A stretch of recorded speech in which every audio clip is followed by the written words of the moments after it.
You thought last weekend was wild?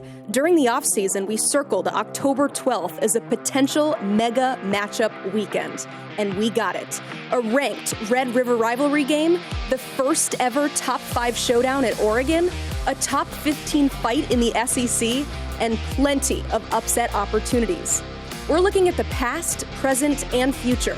Which players will bounce back from last Saturday? What games have the biggest college football playoff implications? And who is on campus to take it all in? The 247 Sports College Football Show starts right now. Welcome into the show. I'm Emily Proud, and we usually like to look ahead on this show. But before we do that, we need to rewind to what happened last Saturday because it was absolutely historic. Let's remind you of the drama. 5 of the top 11 teams lost to unranked opponents on Saturday. That's the first time that's happened on a single day since 2016. Alabama and Tennessee became the first ever pair of top 5 SEC teams to lose to unranked teams on the same day. So, will we see more chaos this Saturday? Well, our Josh Pate says, buckle up. So here we are. The dust has settled after a huge upset, chaos-filled weekend in Week 6, Week 7 on deck, and some people are starting to whisper. People are starting to whisper some words that can be fairly triggering in the college football community, and it is 2007. Maybe a repeat of 2007. 2007, as we all know, was crazy. But if you don't remember, top 10 teams lost 29 times. Number 1 lost 4 times. Number 2 lost 7 times in the final 9 weeks of the season. We were on a path for Missouri versus who? West Virginia for a national title until more chaos broke out in the last week. So we just saw Vandy dunk the goalpost in the river last week against Alabama. We saw him storm the field up in northwest Arkansas as Tennessee fell. We saw USC go down. Are we on our way to 2007? Well, it's a fair question, and a lot of people are rooting for it. And we do have part 1 of the ingredients. You have to have a whole bunch of upsets. Part 2, though, and this is the most important part, and this is why this weekend's really pivotal, and everyone needs to gather around and pay attention here. You've got to have no perceived elite teams. Back then, remember, we had a 2-loss LSU win the national title. And not only that, but if you dive in deeper, that LSU team, already with 1 loss, lost their final game of the regular season in triple overtime at home to a guy by the name of Darren McFadden, Felix Jones in Arkansas. Arkansas always weaves their way into these chaos scenarios. So right now, Texas looks like they're elite. Ohio State looks like they're elite. You could throw Oregon in there if you want to. I think those two, though, Texas and Ohio State, that's where the spotlight is this weekend. Because we're that close, really. If you think about it, we're a 6-hour span away from total 07 vibes. Because if Texas were to fall to Oklahoma in the 3:30 Eastern window, and then that's followed up by Ohio State falling Saturday night on the road in Autzen Stadium, that's a game I'm going to be at. That's a game the eyes of the college football world will be on. Well, then what do we have? We've got an undefeated Oregon in that scenario. But Oregon's already been pushed to the limit. We've seen them bleed a little bit, but they've won. But at that point, I think we'd scan the landscape and would say, wait a second, Bama's gone down already? Michigan's not there anymore. Now Ohio State's got a blemish. Now, Texas has got a blemish. So already the SEC picture, because Georgia's gone down, is in a very, very big state of flux. Do we have any elite teams? And if we get to the point where we say, no, I don't think we have any, as Mima always said, if no one's elite, everyone's in the mix. And now she meant that to an extreme and to an extent, but boy, we would really open that playoff picture up, and we would open ourselves up to Sunday morning being able to look around and say, so this is what it felt like in 2007. Don't take any weekend for granted in college football. Oh, we do not. Thank you, friend. Want more of that? We'll check out the Josh Pate College Football Show on YouTube. Live episodes every Tuesday, Thursday, and Sunday at 8 Eastern. So, in case we haven't established it enough, we've got some big games on Saturday, but what does it mean for the college football playoff picture? Brad Crawford has his updated bracket. We've got a new SEC champ, Texas, back in it. Alabama is down to an at-large as an 11 seed, still in the big dance, though. Also, a new ACC champ. Clemson takes the 3 seed. BYU still the Big 12 champ. Tennessee is still in. Miami is still in, but not as the ACC champ. They're the 9 seed. And we've got Boise State as a new group of 5 representative at number 12. Let's welcome in the man behind the bracket. It is Brad Crawford here to walk us through some college football playoff impact games. And we might as well start in the Cotton Bowl, Texas and Oklahoma. I said it, Texas is your SEC champion as of right now. So what implications does this game have in their CFP race? Yeah, huge game for the Horns. One of 3 games left against teams that I think could potentially beat the Longhorns, including Georgia here in a couple weeks, and then at A&M late. But this is the SEC's first ever installment of Red River, and here we are at AT&T, at Cotton Bowl in Dallas. Huge game for both teams. Oklahoma coming off that open week with extra time to prepare. This is a big spot for Brent Venables, too. A couple years ago, lost by 49 points, was able to beat Texas last year. Quinn Ewers had a couple picks, and this is Ewers' first game back here in about a month, too, after Arch Manning played the last few games. So Texas-Oklahoma is one of 4 to 5 just huge featured games here in Week 7. That's what's insane. We have so many games that could affect the college football playoff race all in one weekend. As Josh Pate told us, make sure your Saturday is completely clear so you can watch all of these games. The next one I want to hit on is the Big Ten Game of the Week out west. We've got Penn State and USC. I think we're putting the Trojans college football playoff race on hold for right now. Penn State famously would have been in the playoff more times than anyone if we would have had an expanded playoff. So how would a loss potentially affect their chances? Yeah, if Penn State goes to L.A. and loses, Emily, not only is Southern Cal back in the bubble watch, so to speak, of the playoff, but then Penn State probably has to win out if they don't make the Big Ten championship game just to get in as one of those at-large teams. I think a lot of Penn State fans are a little bit nervous about this game because, as you mentioned, USC has its proverbial back against the wall. Lincoln Riley in danger of losing his 3rd Big Ten game if Penn State goes into Coliseum and wins. But this is one of Penn State's toughest games of the year. Still got to play Ohio State, but this is a game that Penn State could certainly lose if Miller Moss, USC quarterback, kind of bounces back and plays a lot better from the pocket. Definitely unfamiliar territory for Penn State, but they are 25-0 against Big Ten teams not named Ohio State and Michigan. So usually they fare well in these games, but that is a tough road trip for them to make. Let's go to the game of the day. That's Ohio State at Oregon. Both of these teams very much in the college football playoff race. So I've asked you this question before, I believe, when we were talking about Alabama and Georgia. How much effect does a game like this, of this magnitude, actually have on the college football playoff race? It does not have as much as it would have had, say, last year in the 4-team playoff. But certainly this is a preview of a game that we could see again in the Big Ten championship game in Indy, or potentially maybe a semifinal or a championship game later on in January. That's how good these two teams are. I'm wondering, Emily, if Oregon can get a pass rush going against Will Howard and Ohio State. We have not seen Howard pressured all that much yet. And we thought last week's game against Iowa would be competitive, and Ohio State won by 4 touchdowns, run away there in the 3rd quarter. So very big game at the Ducks' home venue. Oregon's very difficult to beat there, but Ryan Day has shown an ability outside of Michigan to go on the road and beat good teams, doing so last year against Notre Dame. So I can see why Ohio State is the small favorite right here. Yeah, you said it. We expected Iowa to finally put some pressure on Will Howard, but all he did was throw 5 touchdowns and 4 incompletions. So we'll see if Oregon can make him sweat a little bit more on Saturday. Brad Crawford, thank you so much for all of your great insight. We're going to continue to talk about this game. I am wearing Ducks colors today, but that does not mean that I think they're going to win this football game. But earlier this week, I did speak with some of our team site experts representing both of those teams. We've got Dave Biddle from Ohio State and Matt Prem from Oregon. Guys, take it away. For Ohio State, there are obviously many keys to victory facing this great Oregon team on the road, no less, in a hostile environment.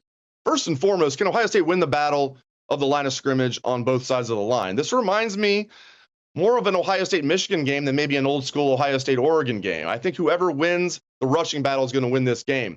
So that's the first thing. Both sides of the line, who's going to be the better offensive line? Who's going to be the better defensive line? Who's going to have the most rushing yards? Obviously, special teams, turnovers, all of that's going to play a big role in this game. Can Will Howard make plays down the field? Will Howard, Ohio State's quarterback, has been very good overall. He has not made a lot of plays down the field. And can he take care of the football?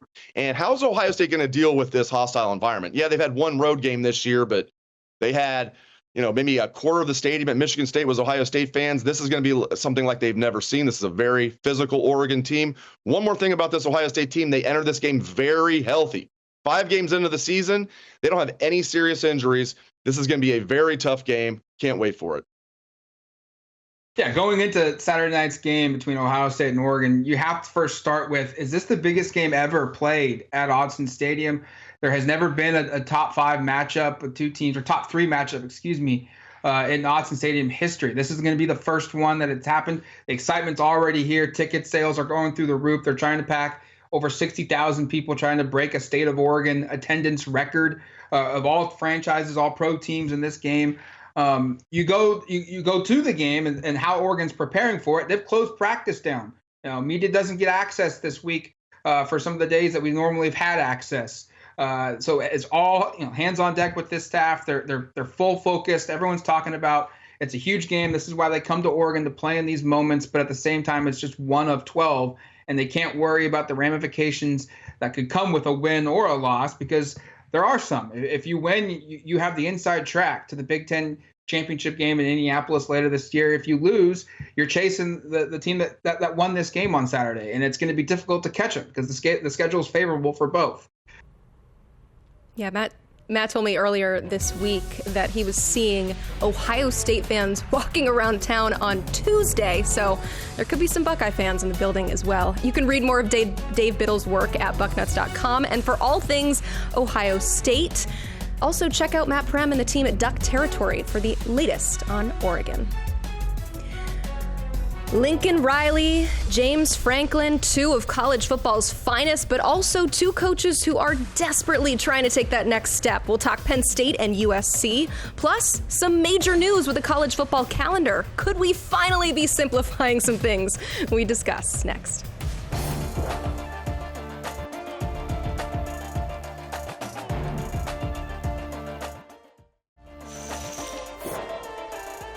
With the season in full swing, the NCAA decided now was the time to make some major changes to the college football calendar. Starting in December, the transfer portal windows will shorten in total from 45 to 30 days, 20 days following conference championship weekend, and another 10-day period in the spring. Let's welcome in National College Football writer John Talty, who is out west, but joining us here on the show. We do appreciate it. So these portal windows, the first one used to go into January, so this may seem like a minor change, but overall, how does this affect player acquisition?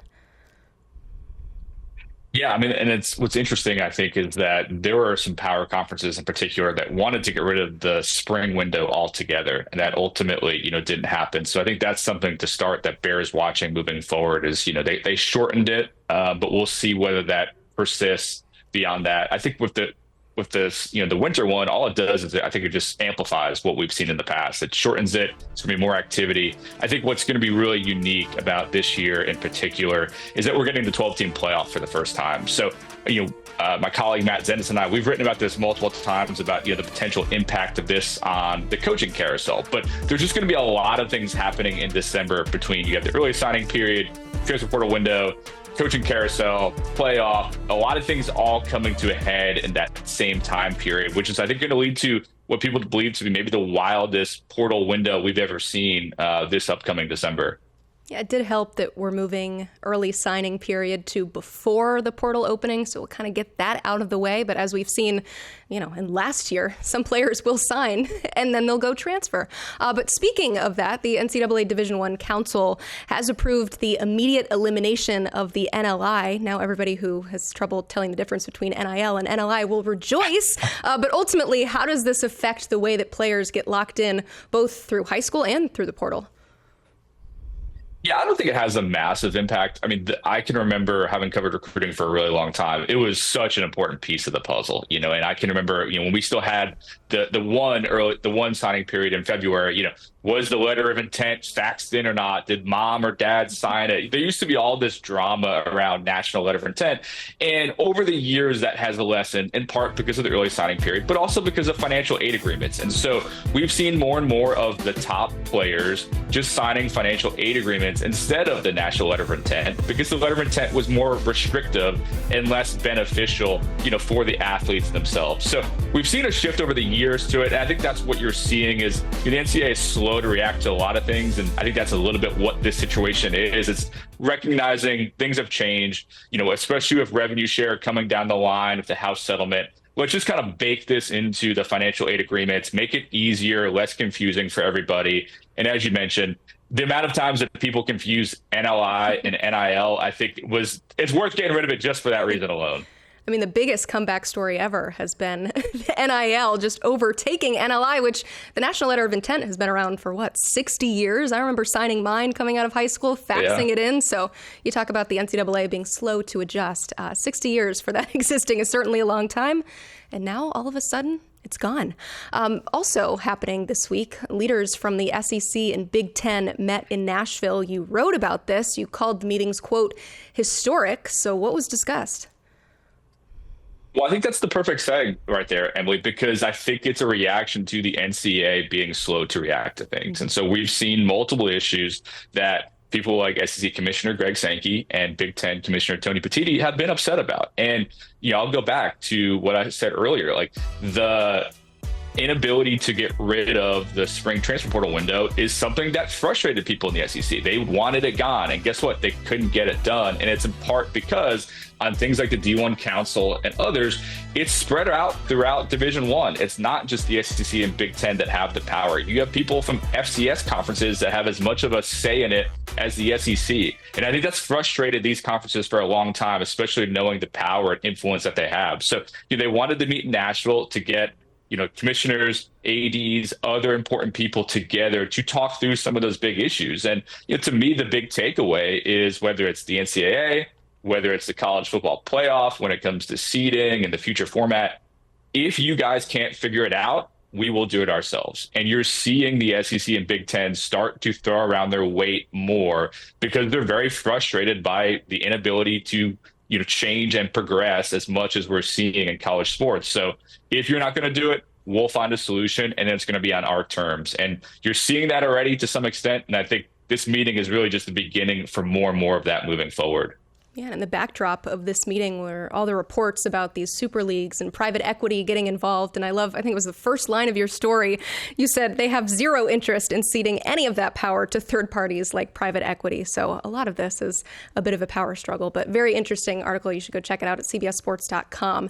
It is time for our weekly Billy Napier update. Going to play Tennessee this weekend. So how much bearing does this game have on his future with Florida? He needs wins. He needs wins any way he can get them. And I think this is a great opportunity for him to potentially get one. Now, I'm not saying that Florida is going to win. Tennessee is obviously the favorite. And, we'll see how schools like Tennessee and also Alabama, how they rebound from these big upset losses that we saw a weekend ago. But, if you look at the back half of their schedule, it's hard to find wins, right? So you have to capitalize on some of these opportunities. I think a lot of people in the industry expect this job to come open. I think that's a very fair understanding of it from all the people that I've talked to, but he's not fired yet. He still has the job. And if there is a path for him to keep his job past this year, you've got to start winning games like Tennessee. So this is a huge one, I think, for Billy Napier. I'm not saying that if he wins this, he keeps his job. I'm not saying any of that. But if there is a path for him to keeping his job, it probably starts with a win here against Tennessee. So it's a critical game for Billy Napier and Florida moving forward. Certainly needs to start with a win. As you mentioned, that schedule is brutal. 5 of their next 6 games are against top 15 opponents. Obviously, not an easy environment for him to be walking into at Neyland Stadium, but it should be interesting to see how this plays out. John Talty, thank you so much for all of your great analysis. And if you have not already, be sure to pick up a copy of The Price. It is written by John Talty, who you just heard from, and Armin Katayan. It is a college football fan's guide to the chaos that has happened and really is still happening in the sport. I thoroughly enjoyed the book, and I certainly know that you will too. It is Bounce Back Saturday for all the teams upset last weekend, but which players are going to get it done for their teams? And which future stars will be on hand for the biggest games? We'll tell you next.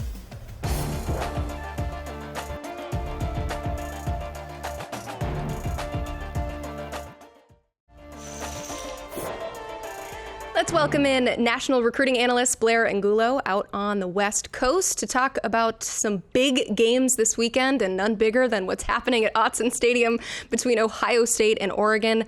Blair, I know that reclassified five-star defensive tackle Jakeem Stewart will be there, but my question for you is about the number one tight end in 2026, Kendre Harrison. How are the Ducks feeling about their chance to potentially leave with a commitment this weekend? They're swinging for the fences with Harrison, and it's very imperative. It's important for the Ducks to land an elite prospect at that position in the 2026 cycle, considering what has happened in 2025. They lose Desan Brame, the elite tight end that flipped from Oregon to Tennessee. They've also whiffed on Lincoln Cure, who's they're still trying to get in with and trying there at closer to the finish line, who's committed to Kansas State still. But Harrison would be a home run hit for Dan Lanning, Drew Maringer, and that whole staff. He's going to be on campus, and this is a player I think that would fit in really well with what they like to do offensively. They've been integrating the tight end a little bit more, it feels like, every week. Terrence Ferguson is getting targeted quite a bit by Dylan Gabriel, and I think that's going to be one thing to watch here Saturday. How much involvement are there with the tight ends in Oregon's offense, especially since Harrison will be in the stands? You never assume that coaches change their game plan to show off for high-end recruits, but it certainly would not help to see the tight ends get a little bit more involved on Saturday. Another elite name from the 2026 class is defensive tackle Tomohini Tupoi. I nailed this, Blair, and then I didn't. Tomohini Tupoi. Where do the Ducks feel about his chances to land him? The Ducks are in a great spot for Tomohini. He was at Autzen Stadium at the end of July for Saturday Night Live event. It's the big recruiting extravaganza that the Ducks throw every summer. And they already have one talented defensive lineman committed in Tony Cumberland. He's elite, and they're also in on Tupui, the Southern California prospect. Modern Day has been building a sort of pipeline into Eugene. There's a couple commits right now in the current class, Nasir Wyatt and Jordan Davison. There's Aiden Breland, who we remember in the 2024 cycle, who's already in Eugene. And Tupui would be a home run, just like Harrison would. The Ducks are swinging for the fences on a lot of fronts. Tupui, in particular, I think has a really good relationship with defensive line coach Tony Tuioti. He's a childhood favorite program was USC for him, but the Oregon Ducks have made a big push and a big surge for him. I would not be surprised if at the end of the day he ended up signing with Oregon, because the Ducks have made a tremendous impression. Another player, Bot Mulitalo from the state of Utah, another elite defensive lineman, is also going to be in Eugene, and they're all going to be talking to each other. They took a photo together on the field at Autzen Stadium, and they called it what would be a dream class up front in the defensive line. And it's huge because there aren't that many defensive linemen out west, as we've discussed time and time again. So when there is a group like this and Oregon is in on all of them, it definitely catches your eye. Yeah, usually Oregon is in on all of those big guys up front. Meanwhile, USC, of course, in a massive game that you can watch on CBS against Penn State. And it seems like there's going to be a lot of quarterbacks in the building. You've got the number one quarterback from California in the 2026 class in Ryder Lyons, the number one quarterback in 27 in Brady Edmonds. So how are they feeling about their chances to stock up the future of their quarterback room? They'll be treated to a quarterback show, hopefully, right? Drew Aller versus Miller Moss, and Lincoln Riley being known as a quarterback whisperer of sorts. Julian Lewis, the player who's committed to USC, the five-star quarterback from the state of Georgia, will also be at the Coliseum. There's been rumors about him for months and months. Is it going to be Colorado? Is it going to be Indiana? Auburn was in the mix there before they flipped Deuce Knight from Notre Dame. And so it's interesting that he's making the cross-country trip out to Los Angeles to check out the Trojans in person once again. But the dynamic with the quarterbacks, having the number one player in the state in Ryder Lyons in 2026, it's kind of maybe a silent secret. Maybe it's a well-kept secret that Ryder Lyons is probably going to commit to USC at some point. You look at all the dominoes in the 2026 cycle at the quarterback position, and it seems like USC is kind of passed on a lot of quarterbacks. I think they all understand that Ryder Lyons is a heavy lean to the Trojans. Its brother Walker was a former elite tight end from Folsom who is already on the team. Ryder has a really good relationship with Coach Lincoln Riley, and I think it'd be surprising if he ended up anywhere else other than Los Angeles. And then Brady Edmonds, the number 1 quarterback in 2027 here from Huntington Beach in Southern California, does not have the Trojans in his top 4, but does have Penn State in that top 4. So maybe he's there to continue to mingle with the Trojans, continue to mingle with USC, but we'll be keeping a close eye, I think, on Penn State's offense as well. The crystal ball is favoring Ohio State. He was just in Columbus this past weekend. And so Brady Edmonds, I think, goes in there, checks out USC, what they have to offer. But I think Penn State should be, I think, a little bit more on alert with Brady Edmonds in the stands there to watch them play in person. I feel like quarterbacks should just be lining up to play for the Heisman Whisperer and Lincoln Riley. Sure seems like they have a lot of irons in the fire there. Thank you so much for breaking it all down for us, Blair. We do appreciate it. You can check out more of his work at 247sports.com. Also find the latest recruiting rankings and team standings. So you heard the best of the West, but there's a whole other part of the country we can't leave out. So let's head east for the latest from national recruiting analyst Tom Loy. This is a big weekend of college football games, but there are 3 big recruiting weekends that I want to look at. Let's head to Athens for Georgia hosting Mississippi State. The headliner is 5-star defensive lineman Elijah Griffin, the number 8 overall prospect in the class of 2025. He is down to Georgia, USC, and Miami. My 247 Sports crystal ball is on the Bulldogs. I see them getting it done. It is actually his birthday this weekend for his official visit to Georgia. And I know Bulldogs fans would love nothing more than a birthday present of their own in the form of Elijah Griffin committing to Georgia. Now, I don't expect a decision this weekend, but I do believe things are trending in the right direction. Do not sleep on the Miami Hurricanes, but I like the Bulldogs to get this one done. The other name to know in Athens this weekend is top 247 defensive lineman Chase Linton. Florida State, LSU, Georgia, all battling amongst many others. But I see the number 192 overall prospect in the 2025 class eventually landing with the Bulldogs. I think Georgia gets this one done. Again, this is going to be a big, big weekend for Georgia fans when you look back on what this does moving forward, when you look at the final rankings in 2025. Let's head to Baton Rouge for LSU versus Ole Miss. Big weekend loaded with prospects from all across the 2025, 2026, and 2027 classes. But I want to talk about 2 in particular. You have a pair of brothers. You got Jacob Bradford, a 3-star cornerback in the 2025 class, right on the cusp of a 4th star. And you have his brother, Blaine Bradford. In the case of Blaine Bradford, now again, this one's a little more dicey. You got LSU battling Notre Dame, Ohio State, Alabama, Oregon, many others. He seems a little bit more wide open, but I think if you land Jacob, I think it helps get Blaine. Honestly, you see both of them landing at LSU down the road. Now let's head to South Bend, Indiana. We got Notre Dame hosting Stanford. You got 3-star wide receiver Jalen Cooper. Again, just like the other kid I just mentioned with Jacob Bradford, he too is right on the cusp of that 4-star. He has an 89 overall rating according to 247 Sports. Now, he's committed to SMU, but I have him on flip watch for the Fighting Irish. I think Notre Dame gets it done. They are recruiting wide receiver position at a high level in the sense of it's a big, big need in 2025. And Jalen Cooper is at the top of the board. He's a big-time target. Again, I see the Fighting Irish get this one done. And then another guy I want to talk about is top 100 class of 2026, wide receiver Trent Mosley. Now, this is a guy where his brother plays at Stanford, so keep an eye on the Cardinal. And then you got USC and UCLA. He's a California native. You cannot count out the local schools, but Notre Dame has an edge. This kid is a double legacy. His parents played at Notre Dame. His dad played football at Notre Dame. They both attended Notre Dame. So he's a double legacy. He's got a ton of ties with the Fighting Irish. Again, for the number 87 overall pick in the class of 2026, I do not have a 247 Sports crystal ball, but it wouldn't shock me if I eventually put one in for Notre Dame. Thank you, Tom. For more on these teams, check out the work of our boots-on-the-ground team site reporters. Dogs 24/7 has you covered on Georgia.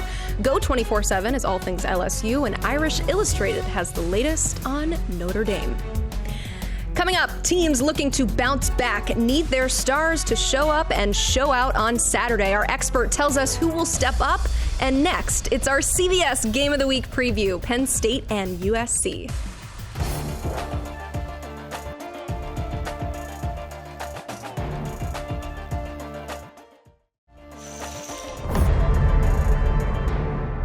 The climb to the tippy top of the college football mountaintop has been difficult for Penn State.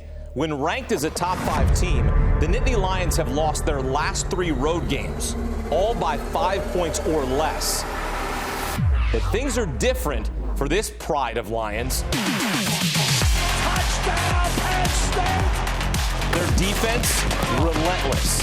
8th fewest points per game allowed.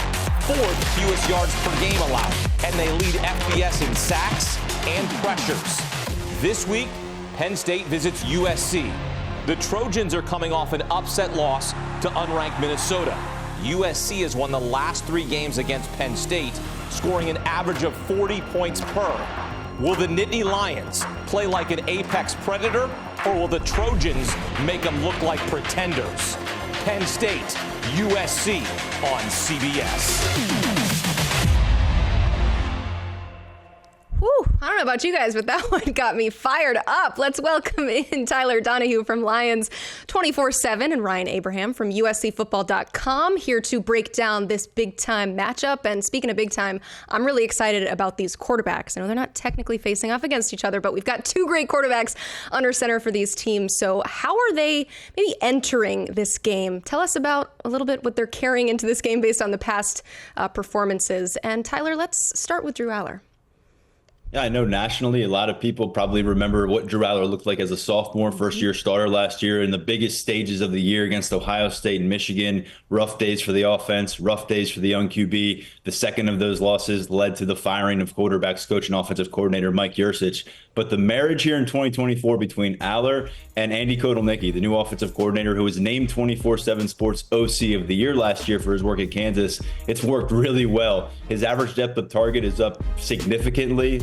He's also someone who's really distributing the football with a lot more frequency. Last year, only one Penn State wide receiver had a 100-yard game in 13 contests. Through 5 matchups now, 3 different receivers have a 100-yard game, and that's not including Tyler Warren, who's playing like one of the best tight ends in the country. He also has a 100-yard game under his belt. I think what stands out about Drew Allar is his composure, his confidence, and the demeanor that he wants to take it to a defense. He doesn't want to be reactive. He wants to dictate terms. That's a different demeanor than what we saw from Drew last year. If that carries over on the road like it did in the season opener down in West Virginia, then that's going to do a lot of positive things for this Penn State offense. And it starts with Drew, and I think ultimately he's the guy who's going to set the thermometer for this offense.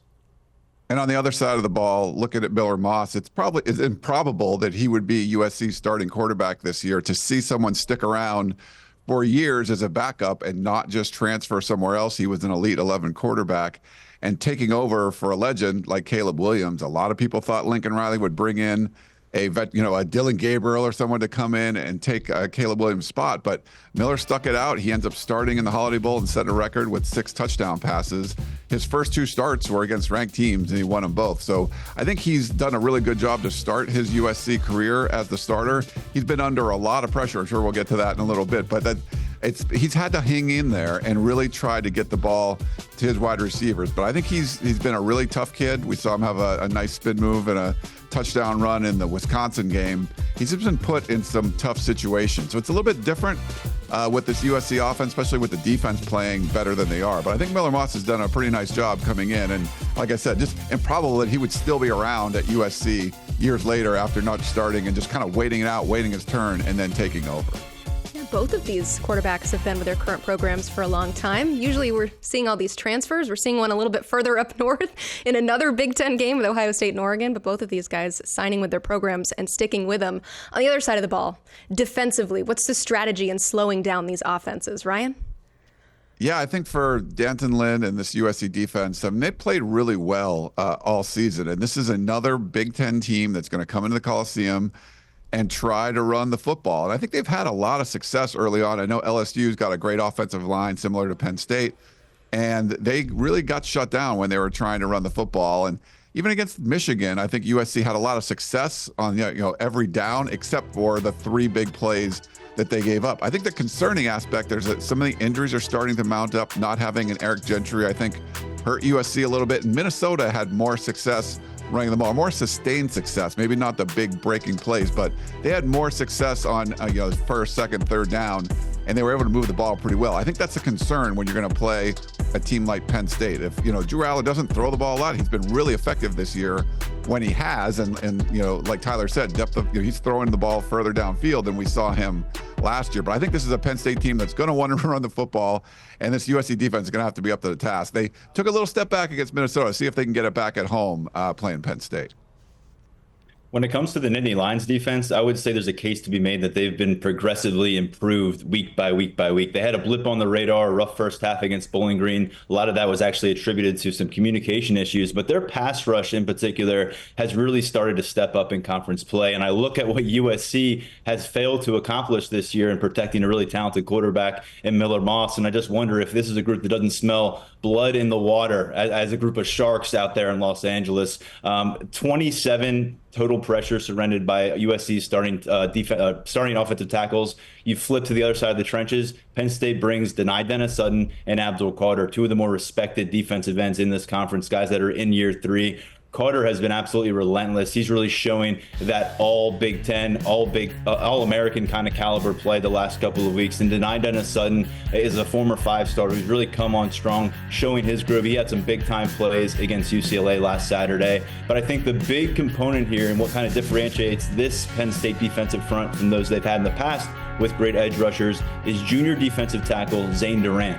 He has been wreaking havoc. He's got 12 total pressures on the season. That's top 5 among interior linemen in the Big Ten. And James Franklin went out of his way earlier this week to say he's not sure if the Nittany Lions have had a disruptive defensive tackle like this in recent memory. So you combine that with a couple edge rushers that people think could end up in the first round of the upcoming NFL draft. And I think without factoring in a very talented secondary and a linebacker group, this is a very exploitable advantage for Penn State in the trenches versus the Trojans. All right, this is the first time we're getting these two teams meeting in the regular season since the year 2000. So we got antsy. We wanted to see what it looked like. So we simulated this game 20 times on EA College Football 25, and USC won it 12 of those times. So for each team, super quick, let's start with the virtual winners. Ryan, what's the biggest key to winning this real game? Really protecting Miller Moss. You hear all the pressure talk, and Penn State is really good at generating pressure. USC's not good at stopping it, so they need to protect Miller Moss to have a chance in this one. Yeah, I think it's establishing the ground game on the offense because they can put the game away with that later, but they can also really put USC on its heels early. They're expected to get Nick Singleton back. He's averaging more than 100 yards per game on the ground this season, almost 9 yards per carry. And then Katron Allen has just been Mr. Consistent, a lot of power with him at running back. So this offensive line, they've shown a lot of good things. If that carries out to Los Angeles and they can find balance with Drew Aller in the passing attack, I think they can put up the points necessary against Miller Moss and company to come home with a win. All eyes on the big guys. Thank you both so much. Keep it locked into Lions 24/7 for all things Penn State and USC football for everything you need to know about the Trojans. Next up, we are playing a little game of Call Your Shot. Richard Johnson joins us on the other side to tell us who is going off on Saturday. Stay with us.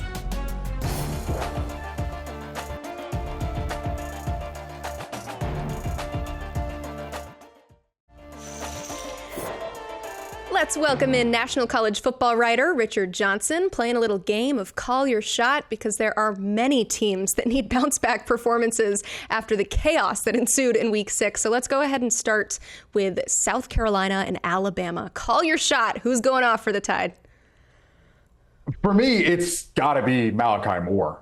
All of the talk out of Tuscaloosa this week was about Malachi Moore, his antics during the Vanderbilt game, how he lost his cool, how his actions were not befitting of an Alabama captain. There were plenty of that talk from fans and former players, which I found very interesting. And it accelerated the talk that the post-Nick Saban era has very quickly departed from the norms in Tuscaloosa. So it's been interesting to see that discourse throughout the week. Malachi Moore needs to have a huge game. And I think because of his natural ability, I mean, Nick Saban raved about this guy when he was the head coach of the Tide and still does.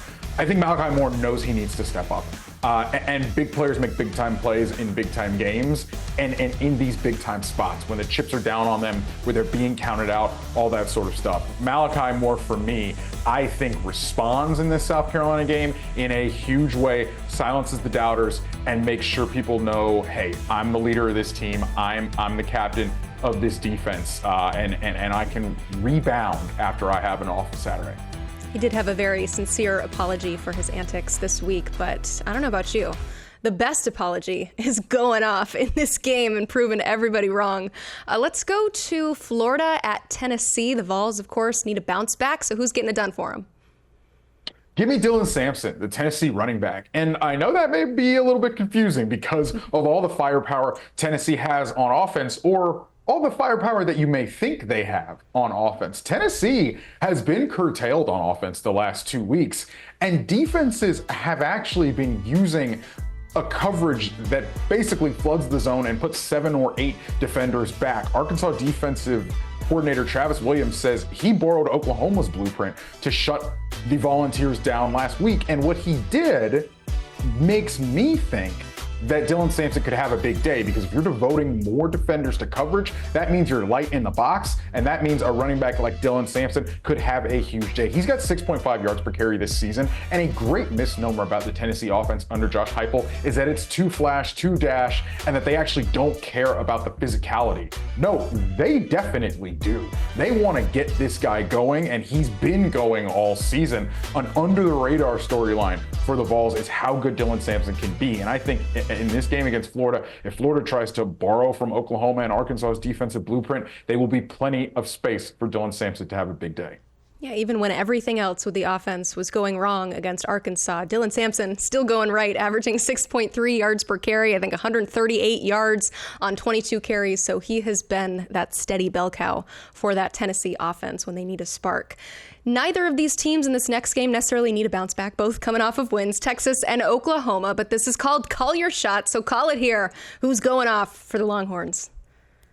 May not be somebody you think of first when you think about Texas's offense, but Kelvin Banks, left tackle. Know that name. He will be a first-round NFL draft pick, and I think him up front for Texas really epitomizes the difference in Texas's program over the last few years. Byron Murphy, Devondre Sweat were this last year. They were the big guys up front. Texas had struggled to put big guys up front in the early rounds of the NFL draft, and it's a big reason why Texas had fallen off over the last 10, 15 years. But Banks anchors an offensive line that I think is a dark horse for the Joe Moore Award. That recognizes the best offensive line in college football. He will have a big task in this game. Brent Venables, Oklahoma's defensive coordinator, loves a blitz package, loves a pressure package. They actually forced a pick six in the Auburn game and won the game on one a couple weeks ago. So they will be bringing pressure early, and often Kelvin Banks will have to be the anchor up front for the Texas offensive line. You want to keep viewers clean, especially coming off of an injury like he is. So yes, I think Kelvin Banks, while on the stat sheet, may not be able to fill it up because of how we don't have metrics for the big guys these days, but I expect him to have a big game. That's going to be a little bit harder to track, but for the real football watchers there, I love that you picked an offensive tackle. Real quick, let's do a bonus one. Ole Miss at LSU. Who is going off for the Tigers?